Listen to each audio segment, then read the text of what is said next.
Thank you for asking me to address this question of when uncertain, the best treatment option is a randomized controlled trial. I'd like to suggest 3 reasons why that is true. Firstly, that new treatments can be worse as often as they can be better.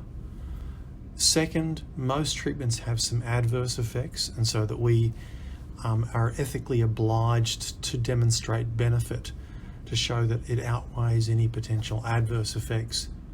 And the third is that randomized usage can prevent haphazard usage and help with the uptake, an appropriate uptake of interventions. So let me begin with the first, that new treatments can be worse as well as better.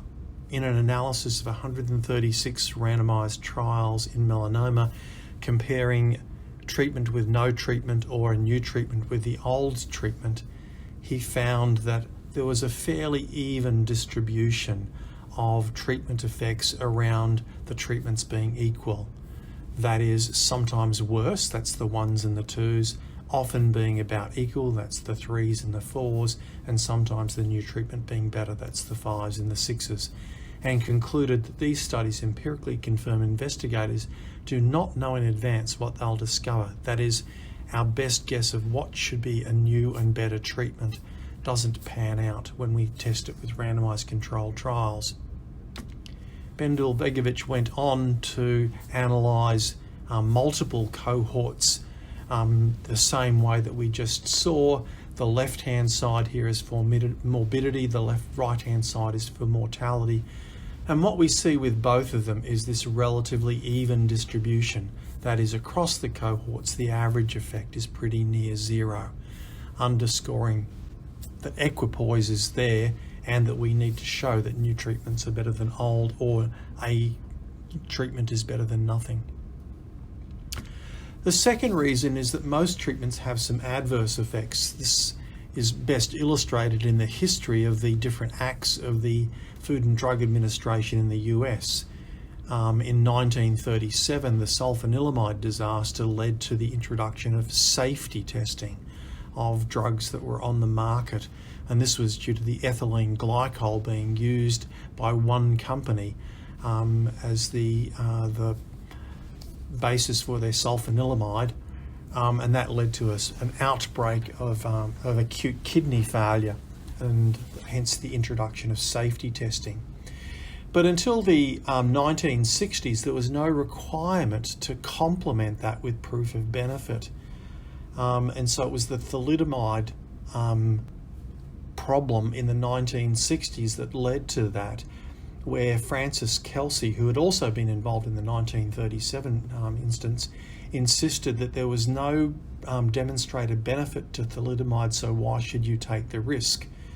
Eventually, when the Phocomelia disaster became obvious, that led to the 1962 Drug Efficacy Amendment for the FDA requiring proof of effectiveness, usually in terms of a randomized controlled trial. And so this is the growth of clinical trials. Back in 1948 is the first trial of streptomycin for tuberculosis. And then the second arrow is pointing to that 1962 Act, and you can see there had been trials in the 1950s, but that Act led to an increase in the number of clinical trials being done, and which has grown exponentially ever since, which we think is a very good thing. The third reason I gave is that randomized usage can prevent haphazard usage. So the first example I have here is from the thrombolytics for acute myocardial infarction, which most people had come to recommend against, but there was some usage of that. But the large-scale trials of GISI and ISIS-2 in 1986 and 1988 led to a rapid change in the uptake of thrombolytic therapy rather than a continuing haphazard usage, and switched what people were doing with little in the way of implementation work. The trials themselves were so convincing that it changed practice pretty well overnight. And in the current pandemic, we've seen a similar thing, particularly with the recovery trial, but a few other trials as well. but the recovery trial in particular has shown a range of treatments that didn't work, but also that dexamethasone and a couple of other treatments did.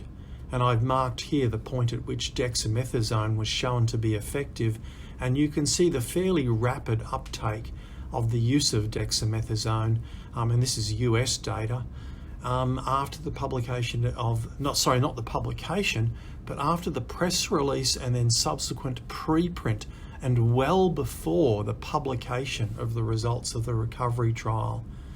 And similarly, hydroxychloroquine was shown to be ineffective, and recovery and other studies helped to quell the use of that and stop that haphazard use of all the medications in COVID.